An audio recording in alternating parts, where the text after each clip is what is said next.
Yeah. Hi guys, Upender this side. I am from Vedic Education Institutions. మన Vedic Education ఇన్స్టిట్యూషన్స్లో CA and సిఎంఏకి all లెవెల్స్కి coaching provide చేస్తున్నాము. ఈ వీడియోలో నేను ప్రీవియస్ వీడియోలో చెప్పినట్టుగా ట్యాక్సేషన్కి రిలేటెడ్గా రివిజన్ వీడియోస్ స్టార్ట్ చేస్తున్నాను. ఈ వీడియో నుంచి మనకు ట్యాక్స్ రిలేటెడ్గా రివిజన్ వీడియోస్ వస్తుంటాయి. ఓన్లీ ట్యాక్స్ అనే కాదు, సిఏ ఇంటర్కి సిఎం ఇంటర్ సబ్జెక్ట్స్ అన్నీ కూడా రివిజన్ వీడియోస్ ప్లాన్ చేస్తున్నాము. ఛానల్ సబ్స్క్రైబ్ చేసుకొని పెట్టుకోండి. అండ్ ఈ ఏదైతే ఇప్పుడు మన రివిజన్ వీడియోస్ స్టార్ట్ చేస్తున్నామో ఈ revision videos CA inter September 2024 ఎగ్జామ్స్కి ఆర్ సిఎంఏ ఇంటర్ డిసెంబర్ 2024 ఎగ్జామ్స్కి అప్లికబుల్ అవుతాయి, యూస్ఫుల్ అవుతాయి. అండ్ ఈ రివిజన్ వీడియోస్లో వాడే మెటీరియల్ కూడా నేను మన టెలిగ్రామ్ ఛానల్లో ప్రొవైడ్ చేసి పెడతాను. పీడిఎఫ్ కాపీ అక్కడ ఉంటుంది, మీరు అక్కడ నుంచి తీసుకోవచ్చు. అండ్ మనకి ఇక్కడ ఒక చిన్న ఎక్స్పెరిమెంట్ లా చేద్దాం అనుకుంటున్నాను. సపోజ్ మన ప్రొవిజన్స్ని అన్నింటిని కూడా నేను ప్రజెంట్ ఈ చాప్టర్లో అయితే ఉన్న ప్రొవిజన్స్ అన్నింటినీ ఎగ్జాంపుల్స్ వైజ్గా నేను కేటగరైజ్ చేశాను, ఎగ్జాంపుల్స్ లాగా క్రియేట్ చేశాను. సో దట్ మీరు ఏదైనా ప్రాబ్లం చేసేటప్పుడు ఈ ఎగ్జాంపుల్స్ని రీకాల్ చేసుకొని ప్రొవిజన్ని క్రాక్ చేయడం అనేది జరుగుతుంది. సో మన వీడియో కంటెంట్లోకి వెళ్ళిపోదాం. ఎక్కడైనా కూడా మీకు కంటెంట్ నచ్చినట్టు ఎగ్జాంపుల్స్ కానీ కంటెంట్ కానీ ఎక్స్ప్లెనేషన్ కానీ ఏది నచ్చినా కూడా వీడియోకి లైక్ కానీ కామెంట్ కానీ ఇవ్వండి. సో దట్ అది ఇంకా మీలాంటి స్టూడెంట్స్కి హెల్ప్ఫుల్ అవుతుంది, వాళ్ళ దాకా రీచ్ అయ్యే అవకాశం ఉంది. సో మనం వీడియో కంటెంట్లోకి వెళ్ళిపోదాం. ఈరోజు నేను క్లబ్బింగ్ ఆఫ్ ఇన్కమ్ ప్రొవిజన్స్ని రివైజ్ చేయబోతున్నాను.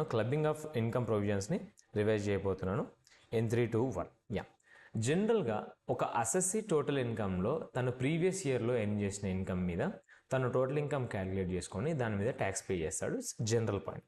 బట్ కొన్ని కేసెస్లో అసెస్సీ వేరే వాళ్ళ ఇన్కంలో అదర్స్ ఇన్కంలో మీద కూడా ట్యాక్స్ పే చేయాల్సి వస్తుంది.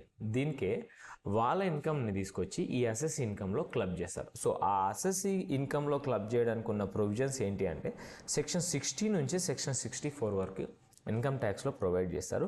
So one by one sections అన్నీ తీసుకుందాం, ప్రతి సెక్షన్ తీసుకుందాం అండ్ ముందుకెళ్దాం. సో సెక్షన్ 60 తీసుకుంటే transfer of income without transfer of an asset. So ఒక ట్రాన్స్ఫరీ అతను ఇన్కమ్ని ట్రాన్స్ఫర్ చేశాడు వితౌట్ ట్రాన్స్ఫరింగ్ అన్ అసెట్. ఆ ఇన్కమ్ ఈ ట్రాన్స్ఫర్ చేయని అసెట్ నుంచి డిరైవ్ చేశాడు, కానీ ఇన్కమ్ని ట్రాన్స్ఫర్ చేస్తాడు. ఎందుకు చేస్తారు ఇలాగా? ఎందుకంటే మేబీ ట్రాన్స్ఫరర్ హయ్యర్ స్లాబ్ రేట్లో ఉండొచ్చు. సో దట్ ఇన్కమ్ అనేది షిఫ్ట్ చేస్తే తను లోవర్ స్లాబ్ రేట్కి వస్తాడు. ఆ షిఫ్ట్ చేసిన ఇన్కమ్ కూడా తనకు లోవర్ స్లాబ్ రేట్లో ఉంటుంది కాబట్టి ట్రాన్స్ఫరీ దగ్గర అక్కడ కూడా తక్కువ రేట్లో ట్యాక్స్ అయ్యే అవకాశం ఉంటుంది. దానికి ఇన్కమ్ ట్యాక్స్లో సెక్షన్ 60లో ఏం ప్రొవైడ్ చేశారంటే ఎవరైనా ట్రాన్స్ఫరీకి ఒక ట్రాన్స్ఫర్ చేస్తే రెంటల్ ఇన్కమ్ ఆర్ ట్రాన్స్ఫర్ చేసిన ఒక income arrived from that asset, ఆ అసెట్ అనేది ట్రాన్స్ఫర్ చేయకుండా ఇన్కమ్ని మాత్రమే ట్రాన్స్ఫర్ చేస్తే ఆ ట్రాన్స్ఫర్ చేసిన ఇన్కమ్ అనేది ట్రాన్స్ఫరర్ హ్యాండ్స్లో ట్యాక్సబుల్ అవుతుంది ఆర్ ట్రాన్స్ఫర్ ఇన్కంలో ఇంక్లూడ్ చేయాల్సి వస్తుంది. సో ఇక్కడ చిన్న ఎగ్జాంపుల్ ఏంటంటే డీజెట్ ఇల్లు ఒక రెంటల్ తన దగ్గర ఉన్న హౌస్ ప్రాపర్టీ నుంచి వచ్చిన రెంటల్ ఇన్కమ్ని రాధిక అనే పర్సన్కి ట్రాన్స్ఫర్ చేశాడు, కానీ ఈ అసెట్ అనేది రాధికకి ట్రాన్స్ఫర్ చేయలేదు.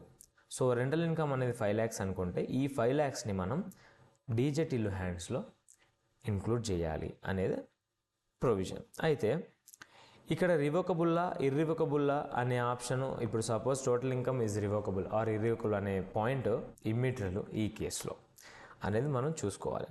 సో ఇది section 60. Without transfer of asset ఏదైనా రెంటల్ ఇన్కమ్ కానీ ఏదైనా income derived from that asset మనం వేరే పర్సన్కి ట్రాన్స్ఫర్ చేస్తే ఆ పర్టికులర్ ఇన్కమ్ మన ఇన్కంలో క్లబ్ చేస్తారు. Is section 60C. And section 61 వచ్చేసి income arising from revocable transfer of asset. అయితే ఇందాక పైన అసెట్ని ట్రాన్స్ఫర్ చేయకుండా ఇన్కమ్ ట్రాన్స్ఫర్ చేశాడు కదా, if in case asset transfer చేశాడు, ట్రాన్స్ఫర్కి అసెట్ ట్రాన్స్ఫర్ చేశాడు, బట్ రివోకబుల్ అనే ఆప్షన్స్ పెట్టాడు తన ట్రాన్స్ఫర్ టర్మ్స్లో కొన్ని ఏం పెట్టాడంటే ఇన్కమ్ కానీ అసెట్ కానీ అది only or part of the asset, part of the income, directly or indirectly to mister A transferor అనుకుంటే మిస్టర్ బి ట్రాన్స్ఫరీ. మిస్టర్ బికి ఒక అసెట్ ట్రాన్స్ఫర్ చేశాడు, బట్ ఇర్రివోకబుల్ టర్మ్స్ పెట్టాడు. ఆ టర్మ్స్ ఏంట్రా అంటే అసెట్ నుంచి వచ్చిన ఇన్కమ్ కానీ ఆ అసెట్ నుంచి వచ్చిన ఇన్కమ్ ఓల్ ఆర్ పార్ట్లీ కానీ అసెట్ కానీ only or partly directly or indirectly retransfer చేయాలి. ఎవరికి? ట్రాన్స్ఫరర్కి, దట్ ఈస్ మిస్టర్ ఏకి. మిస్టర్ బి అనేవాడు దాని నుంచి వచ్చిన ఇన్కమ్ని ఆర్ అసెట్ని రీట్రాన్స్ఫర్ చేయాల్సి ఉంటుంది తర్వాత అనే ప్రొవిజన్ పెడితే, ఆర్ ఆ ప్రొవిజన్స్ మిస్టర్ ఏకి రైట్ ఇస్తున్నాయి to reassume the power in asset or income only or partly directly or indirectly. Mister A mister B కేసులో మిస్టర్ ఏకి కొన్ని టర్మ్స్ ఉన్నాయి to reassume the power in the asset or in the income only or partly directly or indirectly అనే ఈ రెండు provisions కనుక ఆ transfer జరిగిన టర్మ్స్లో ఉంటే అది రివోకబుల్ ట్రాన్స్ఫర్ అవుతుంది. సో అసెట్ మళ్ళీ అతని దగ్గరికి వస్తుంది కాబట్టి all incomes arising to mister B which is transferee, ఆ ఇన్కమ్ అంతా కూడా మనము మిస్టర్ ఏ ట్రాన్స్ఫరర్ చేతిలో ఆ ట్రాన్స్ఫరర్ హ్యాండ్స్లో మనం ఇంక్లూడ్ చేస్తాము అనేది సెక్షన్ 61 ఎక్స్ప్లెయిన్ చేస్తుంది. అయితే ఈ రివోకబుల్ రివోకబుల్ అనే ఆప్షన్స్ టర్మ్స్కి కొన్ని ఎక్సెప్షన్స్ ఇచ్చాడు. ఆ ఎక్సెప్షన్స్ ఏంట్రా అంటే, ట్రాన్స్ఫరర్ కనుక by way of trust to the beneficiary life టైంలో ఇది రివోకబుల్ కాదు, ఇది రివోకబుల్ అనే ఆప్షన్ టర్మ్ పెడితే బెనిఫిషియరీ టోటల్ ఇన్కంలో ఈ ఇన్కమ్ నుంచి ఈ అసెట్ నుంచి వచ్చే ఇన్కమ్ని మనం ఇంక్లూడ్ చేయకూడదు అనేది. అంటే ఈ లైఫ్ టైమ్ ఆఫ్ దిస్ ట్రాన్స్ఫరర్, ఈ బెనిఫిషియరీ ఎవరైతే ఉన్నారో, life time of beneficiary mister RC ఎవరైతే ఉన్నారో, మిస్టర్ ఆర్సీ లైఫ్ టైంలో ఈ ట్రాన్స్ఫర్ ఆఫ్ అసెట్ అనేది ఇర్రివోకబుల్ అనే టర్మ్ ఉంటే అక్కడ, సో ఈ కేసెస్లో బెనిఫిషరీస్ టోటల్ ఇన్కంలో మనం ఇన్కమ్ అరైజింగ్ టు ట్రస్ట్ అనేది తీసుకోము. సెకండ్ ఎక్సెప్షన్ ఏంట్రా అంటే, మిస్టర్ సి అనేవాడు ఉన్నాడు, మిస్సెస్ సి అనే ఆమె ఉంది. మిస్టర్ సి ఏం చేశాడంటే ఒక అసెట్ని మిస్సెస్ సికి, తన మిస్సెస్ అయిన సికి ట్రాన్స్ఫర్ చేశాడు.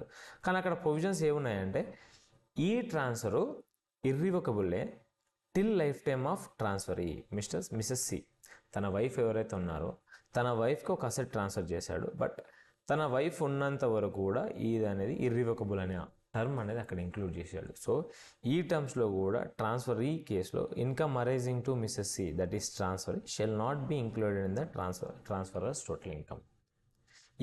ఇది ఎక్సెప్షన్ లాగా వస్తుంది దేనికి? రివోకబుల్ అనే టర్మ్, రివోకబుల్ ట్రాన్స్ఫర్ అనేది దానికి. సో నెక్స్ట్ వచ్చేసి ఇది asset transfer, income transfer related provisions. Second వచ్చేసి income of other persons includable in individual's total income. ఒక ఇండివిజువల్స్ టోటల్ ఇన్కంలో అదర్స్ పర్సన్స్ యొక్క ఇన్కమ్స్ ఎలా క్లబ్ చేయాలి, దానికి రిలేటెడ్ ప్రొవిజన్స్ ఏంటి అనేది మనం ఇప్పుడు చూద్దాం. సో ఫస్ట్ ప్రొవిజన్ వచ్చేసి clubbing of income arising to స్పౌజ్కి వచ్చే ఇన్కమ్ని మన ఇన్కంలో ఎలా ఇంక్లూడ్ చేస్తారు, ఏ కండిషన్స్ ఉన్నప్పుడు తన ఇన్కమ్ని మన ఇన్కంలో క్లబ్ చేస్తారు. ఒక చిన్న ఎగ్జాంపుల్ తీసుకోండి. మిస్టర్ ఏ అనేవాడు ఉన్నాడు, తన వైఫ్ ఉంది.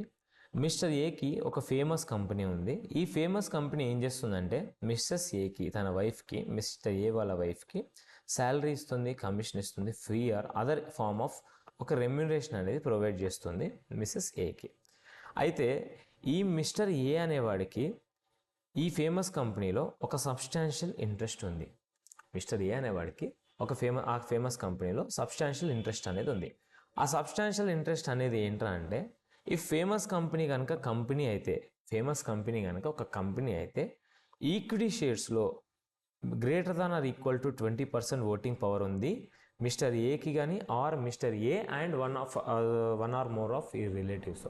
మిస్టర్ ఏకి 20% ఆర్ మోర్ ఓటింగ్ పవర్ ఉంది, ఆర్ మిస్టర్ ఏతో పాటు వాళ్ళ రిలేటివ్స్కి కలిపి 20% ఆర్ మోర్ ఓటింగ్ పవర్ ఉంటే మిస్టర్ ఏకి అందులో సబ్స్టాన్షియల్ ఇంట్రెస్ట్ ఉన్నట్టు, ఆర్ అది ఈ ఫేమస్ కంపెనీ అనేది కంపెనీ కాకుండా వేరే ఏది కేసు అయితే partnership, sole property something like that అయితే మిస్టర్ ఏ కానీ మిస్టర్ ఏతో పాటు ఇతర రిలేటివ్స్ టోటల్ ప్రాఫిట్స్లో 20% ఆర్ మోర్ అనే ప్రాఫిట్స్ వీళ్ళు రిసీవ్ చేసుకోవడానికి ఎంటైటిల్ అయితే మిస్టర్ ఏకి ఇక్కడ సబ్స్టాన్షియల్ ఇంట్రెస్ట్ ఉంది ఫేమస్ కంపెనీలో అని అంటాం.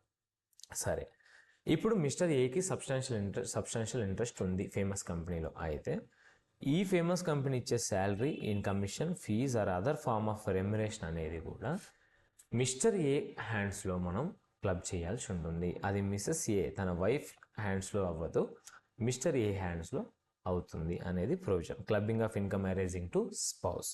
అయితే ఈ సెక్షన్కి ఒక ఎక్సెప్షన్ ఉంది. ఏంటంటే మిస్టర్ ఏ వాళ్ళ wife she has technical are professional qualification కనుక ఉంటే, క్లబ్బింగ్ ప్రొవిజన్స్ అనేవి ఇక్కడ అప్లికబుల్ కావు. తన స్కిల్, తన ప్రొఫెషనల్ క్వాలిఫికేషన్స్తోని తన శాలరీ ఏం చేస్తుంటే అది ఖచ్చితంగా మిసెస్ ఏ చేతిలో మనం ట్యాక్సబుల్ అవుతుంది. కాబట్టి మనం మిస్టర్ ఏ హ్యాండ్స్లో ఆర్ స్పౌస్ హ్యాండ్స్లో ఎవరైతే సబ్స్టాన్షియల్ ఇంట్రెస్ట్ ఉందో వాళ్ళ హ్యాండ్స్లో మనం క్లబ్ చేయము అనేది ప్రొవిజన్, ఎక్సెప్షన్.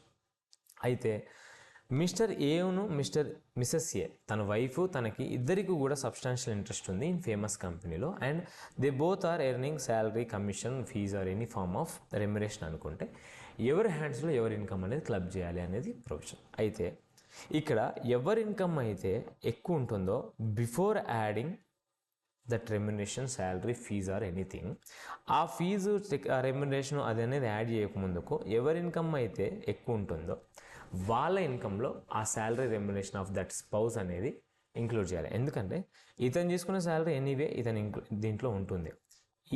ఏదైతే ఈ శాలరీ ఫీజు ఉందో దాన్ని తీసుకొచ్చి ఇందులో మనం క్లబ్ చేయాల్సి ఉంటుంది. సో అది ప్రొవిజన్.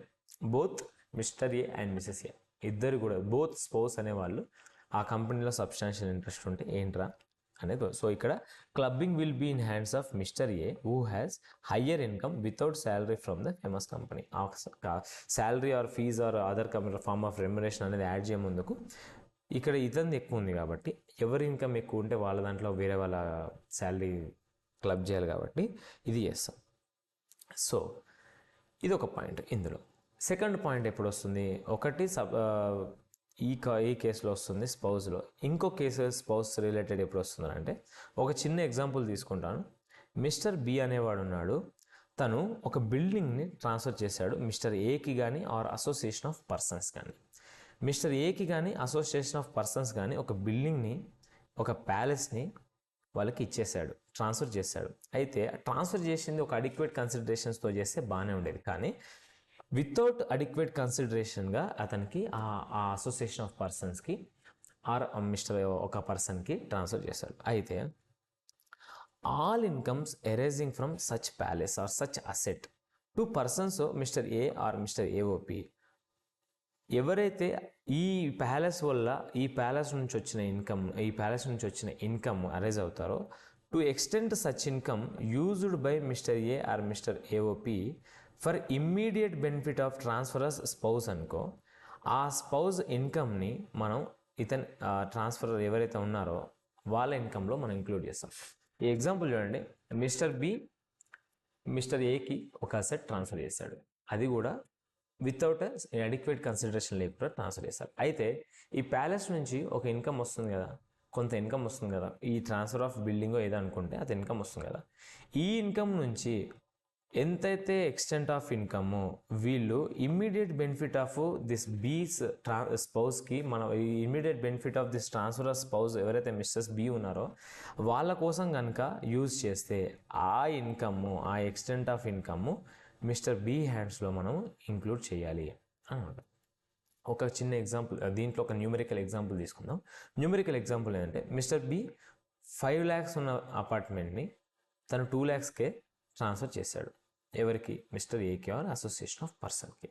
అయితే దీని నుంచి 2 lakhs 5 lakhs కదా ఈ అసెట్, దీని నుంచి ఒక 50,000 ఇన్కమ్ అనేది వీళ్ళు డిరైవ్ చేశారు. ఈ 50,000 ఇన్కంలో ఒక 30,000 ఇన్కమ్ అనేది వీళ్ళు మిస్సెస్ బికి ట్రాన్స్ఫర్ చేశారు. So it's an immediate benefit కదా.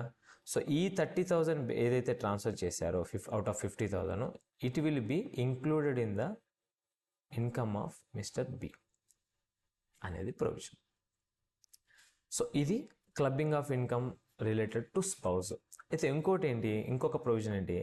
Clubbing of income arising to son's wife. మన సన్ ఉంది, మన సన్ వాళ్ళ వైఫ్కి ఏదైనా ఇన్కమ్ అరైజ్ అయితే అది మన ఇన్కంలో ఎలా ఇంక్లూడ్ అవుతుంది? ఒక చిన్న సెలబ్రిటీస్ ఎగ్జాంపుల్ తీసుకున్నాను. దీంట్లో చిరంజీవి గారు కానీ వాళ్ళ వైఫ్ కానీ ఒక ప్యాలెస్ని ఉపాసన గారికి ట్రాన్స్ఫర్ చేస్తే, ఎవరు ఉపాసన గారు? రామ్ చరణ్ గారి వైఫ్. సో చిరంజీవి వాళ్ళ సన్ రామ్ చరణ్ వాళ్ళ వైఫ్ ఉపాసన గారికి వీళ్ళు ఆ ప్రాపర్టీని ట్రాన్స్ఫర్ చేశారు. నార్మల్గా ట్రాన్స్ఫర్ చేస్తే ఓకే, వీళ్ళు ఒక అడిక్వేట్ కన్సిడరేషన్ లేకుండా చిరంజీవి గారు ట్రాన్స్ఫర్ చేశారంటే ఉపాసన గారికి. సో ఇక్కడ ఏదైతే ప్యాలెస్ ఉందో ఆ ప్యాలెస్ నుంచి వచ్చే ఉపాసన గారు కనుక ఆ ఇన్కమ్ అరేజ్ అవుతారు కదా, ఆ ఇన్కమ్ అంతా కూడా చిరంజీవి గారు కానీ వాళ్ళ వైఫ్ కానీ ఎవరు ట్రాన్స్ఫర్ చేసే వాళ్ళ హ్యాండ్స్లోని మనం క్లబ్ చేస్తాము అంతే. ఇది ఒక సింపుల్ ప్రొవిజన్. అయితే సపోజ్ ఉపాసన గారు వీళ్ళు ఇచ్చిన క్యాపిటల్ని వీళ్ళు ఇచ్చిన అసెట్ని వీళ్ళు ఏదైనా దాంట్లో ఇన్వెస్ట్ చేశారు, ఏదైనా బిజినెస్లో ఇన్వెస్ట్ చేశారు. యాజ్ అన్ ఇన్వెస్ట్మెంట్ చేయొచ్చు, యాజ్ అన్ క్యాపిటల్ కంట్రిబ్యూషన్ చేయొచ్చు. ఉపాసన గారు వేరే ఏదైనా బిజినెస్లో, అపోలో బిజినెస్లో ఇఫ్ షీ ఇన్వెస్ట్మెంట్ చేస్తే కనుక ఆ ఇన్కమ్, ఆ సచ్ ఇన్వెస్ట్మెంట్ ఏదైతే ఉంటుందో ప్రపోర్షనేట్గా ఆ ఇన్కమ్కి, ప్రపోర్షనేట్గా ఆ ఇన్వెస్ట్మెంట్కి ఒక ఇన్కమ్ వస్తుంది కదా, ఆ ఇన్కమ్ ఏదైతే ఉందో ఆ ఇన్కమ్ కూడా చిరంజీవి గారి హ్యాండ్స్లో మనం ట్యాక్సిబుల్ చేస్తాం ఆర్ ఇంక్లూడ్ చేస్తాం. ఆర్ ఒక క్యాపిటల్ కంట్రిబ్యూషన్ చేసింది అనుకోండి ఉపాసన గారు, క్యాపిటల్ కంట్రిబ్యూషన్ చేస్తే ఆ క్యాపిటల్ కంట్రిబ్యూషన్కి ప్రపోర్షనేట్గా ఒక ఇంట్రెస్ట్ వస్తుంది కదా, ఆ ఇంట్రెస్ట్ ఇన్కమ్ అవుతుంది కాబట్టి ఉపాసన గారికి ఆ ఇంట్రెస్ట్ ఇన్కమ్ని చిరంజీవి గారి టోటల్ ఇన్కమ్లో మనం ఇంక్లూడ్ చేస్తాం. So this is a provision related to son's wife అండి. సన్స్ వైఫ్ ఏదైనా ఇన్కమ్ కనుక అరైజ్ అయితే ఆ సన్స్ వైఫ్ ఇన్కమ్ని మన ఇన్కమ్లో ఎలాంటి సిచ్యువేషన్స్లో క్లబ్ చేస్తారు అనేది ఈ ప్రొవిజన్స్, ఈ 2 ప్రొవిజన్స్ ఉన్నాయి. అయితే ఈ ప్రపోర్షనేట్ అని అన్నాను కదండి, ప్రపోర్షనేట్కి రిలేటెడ్గా ఆ investment proportionate as on the first day of previous year ఎంత ఉంటుందో ఆ ప్రపోర్షనేట్ తీసుకోవాలి. సపోజ్ ఉపాసన గారు ఇన్వెస్ట్ చేసింది 5 lakhs, టోటల్గా చేసింది 50 lakhs. 50 lakhsలో ఈ 5 lakhs as on first day of previous year ఈ ప్రపోర్షనేట్ కేస్ కింద ఎంత ఇన్కమ్ వస్తుంది ఇంటూ సపోజ్ ఒక 10 lakhs ఇన్కమ్ వస్తుంది, ఎంత షేర్ వస్తుంది 5 lakhs ఇన్వెస్ట్మెంట్కి, ఆ ప్రపోర్షనేట్ ఇన్కమ్ అనేది చిరంజీవి గారి ఇన్కమ్లో మనం క్లబ్ చేస్తాం అనేది ప్రొవిజన్. అయితే ఇంకొక ప్రొవిజన్ ఉంది దీంట్లోనే. ఇందాక ఎవరైతే మిస్టర్ బి తన ఇన్అడిక్వేట్ చేస్తే ఆ ఇమ్మీడియట్ బెనిఫిట్ ఉందో అలాంటి ప్రొవిజన్ ఒకటి ఉంది.